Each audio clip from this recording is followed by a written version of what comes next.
very difficult for me to have an idea or a vision of my work as a big series or chunk of things. It's usually just, literally moments in which I sort of, okay, well, of all the ideas, there's one that is going to take me to another place, and, or take the word to another place, so I just grab that one and then put them together with another kind of like idea that will, take other ideas to other places, or even, puts a little bit of pressure to the idea that I had before. So it's literally like, in a way, out of X amount of reasons, fighting against the idea that I have one work, So in that sense, for example, my relation to materials, my relation to, like history of art or history in general, anthropology or whatever it is always about being able to spot the problem, make it sort of transfer to spot the kind of like the moment of crisis or something, find if there's any possibility, finding one idea out of it, and literally just then put them next to like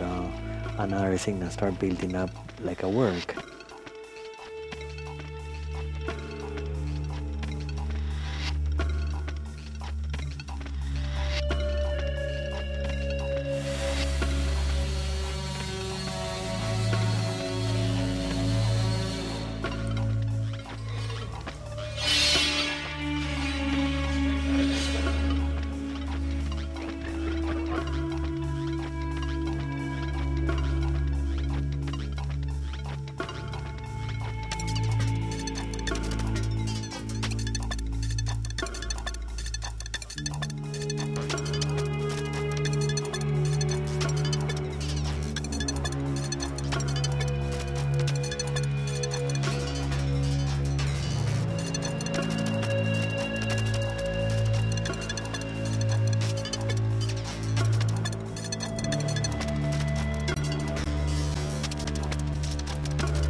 This particular exhibition, for example,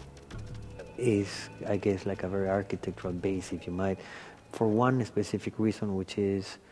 what I have filmed interested me because of the experimental quality that it had, like this six-cell bubble quality, and also because the thing was in a very interesting stage of being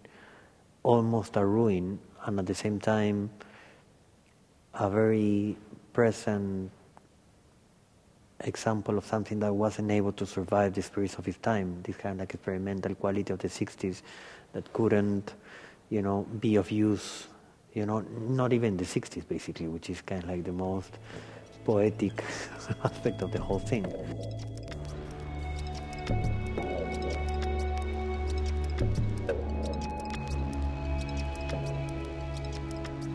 It is there for a start, so I mean we can experience it now, and you can get in, you can see it now, but it's not even half abandoned, it's totally abandoned. At the same time it's surrounded by all these things that are active, like obviously there's traffic, and you can see the city on the back. I mean, very close to it there's this big institutional building, so I mean, there was something that this place was able to congress somehow in terms of, how ideas travel, and how ideas travel in time, and how the passage of time can actually deactivate or activate ideas depending on how, you view them. That was really, really interesting. And at the end, the whole work became a little bit about this idea of finding systems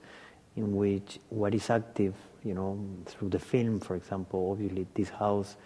becomes active again, becomes the subject of something. But it's filmed in such a way in which, by contrast, you can really see how it didn't work. It almost looked like a UFO in the. I mean, it literally is. I mean, I've been describing a little bit the thing to my friends, and it's like, like closest thing I can ever get to a sci-fi movie. Like full stop. So the second step was to approach this exhibition sort of in that term. So literally it's a very simple operation. The surface in which you project the film is active while you are projecting this film, and the same surface is stacked, you know, in the third room in a sort of kind of like what I always think of in the same way an image is sort of, you know, latent on a negative before developing in a way, you know. So, I mean, that's kind of like the main principle of the exhibition somehow.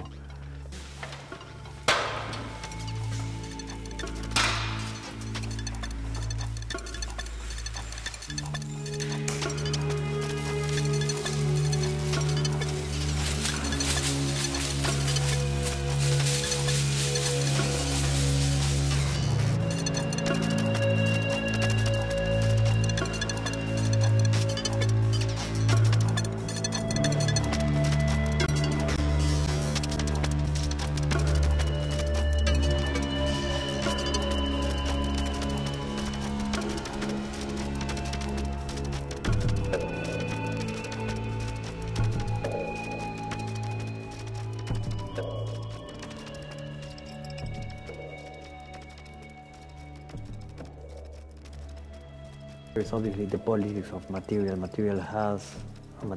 are able to trigger, you know, I mean, materials are just not materials. Obviously, if you choose, I mean, my feeling is that if you choose the right material, you are gonna be able to literally put like another element to what you're looking at. I mean, it's as simple as that, and that element is an element that is gonna create, hopefully, like a lot of tension and will put a lot of pressure into the work, you know, and that's something I'm very interested in. So rattan really came as a way of finding a material that was usually related to a lot of things that I am interested in, like Polynesian culture and the whole impact of, you know, tiki culture in Peru, for example, was very big. And, you know, with my friends, we used to go to this place called Samoabar, and, you know, like all these things that we still do, actually. In many other places, there is a substantial amount of rattan furniture in the places that I, you know, like, that I have seen and stuff. What I wasn't expecting, to be honest, was that at some stage, you know, like, that sort of very comfortable relation that you have with that material and with the things will just suddenly turn to be, like, the base or the root for a formal problem in my own work. But it sort of did. So basically I just took this material, and the first group of sculptures that I did were all very handmade, were all very Baroque and stuff, and I guess that I was not exactly, you know, I made them, some of them were all right, but I mean, like, for me, that's where I realized that they had to be much more dry, and they have to be much more concise in the shape that they were looking for, and that's how actually these works came into being. You know, it's a very simple form that comes directly from a lot of the tables that I have put my drinks on. You know, but obviously there's a concern in terms of scale, proportion, you know, and other elements, and obviously the possibility of seeing through. And I mean, for me, it's kind of like the closest thing I could ever get to a Lucio Fontana in a way, you know, like this idea that, you know, like you can literally transverse the surface, for example. And also I'm interested in the fact that through the quality of the weaving itself, you can literally see the work from many places, and the work is always gonna optically give you something back. Craft has become an important part of the work because this work has to be done by hand, and, you know, it has all those values in a way. But again, I have to admit that I'm a little bit indifferent with the whole craft world, as I am a little bit, I guess, indifferent with this idea that, I mean, what is important here, I guess, is that the work is able to have what it really needs to have to be able to exist. I mean, like, and nothing more and nothing less. I mean, like, if the work is not a claim on craft, although it uses craft, I think for me the ideal situation would be that this work is taken more in consideration in terms of, I don't know, I'm just thinking out loud, but I mean, like, obviously the roots of a lot of the rattan, I mean, or the power or not the power, but basically what rattan evokes usually is this kind of like almost exotic kind of like environment of the handmade and the leisure-based kind of like soft economy, and I'm even tempted to say sometimes it's almost like it's very close to like New Age and stuff, and I'm against those things. So, I mean, politically or whatever it is, I'm a little bit. So when you introduce that as a fundamental element in this work, I guess that at the end, this transfusion of value that you're doing is where is really where the tension of the work is. It's not like a claim on craft, or at the end, it's not like it's not like a reconsideration of minimalism as a kind of like a statement. It's just literally,